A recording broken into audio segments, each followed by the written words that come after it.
In a rare moment of political unity, leaders of both the Republican and Democratic parties are calling tonight for the head of the state GOP to step down. Yeah, the calls for the resignation of Christian Ziegler here have been amplified by the release of documents that detail allegations he sexually assaulted a woman. West 2 News political reporter Greg Fox explains why Ziegler's future could be decided right here in Central Florida.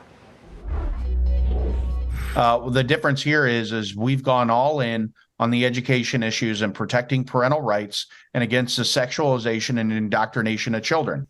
That's Republican Party of Florida Chair Christian Ziegler speaking with me in June and alleging Democrats and liberal ideas are corrupting our society. Fast forward to today, when Ziegler is being investigated by Sarasota police for an alleged sexual battery on a woman at her home October 2nd. The alleged victim has known Ziegler and his wife Bridget, a Sarasota County School Board member, organizer of the conservative Moms for Liberty, and appointee to the new Disney Oversight Board for roughly 20 years.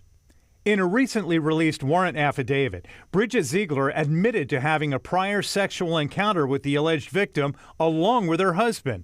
The affidavit also describes several police-recorded calls between Christian Ziegler and the woman he's accused of attacking. Victim: I'm not okay with what happened. Ziegler: oh, that's not good. You are my friend. Victim: yeah, I know, but that was not cool, and you didn't bring her and then did that to me. Ziegler: so sorry you got upset, but I can leave you alone if you prefer.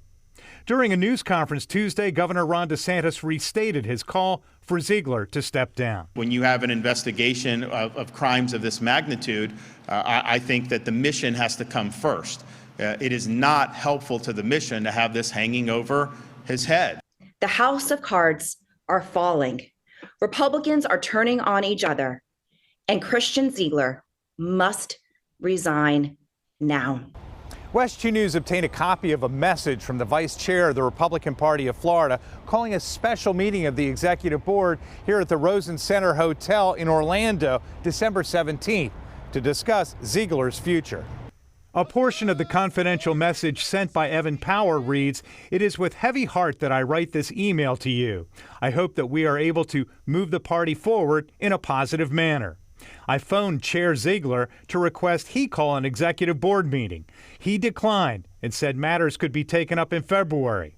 That is not an acceptable timetable. Potential board action: appointing a special investigative committee, suspending the chairman without pay and removal from office and expulsion from the party." Ziegler has said he has no intention of resigning. Greg Fox, West 2 News. West 2 News reached out several times to Christian Ziegler for comment. He has not returned our messages.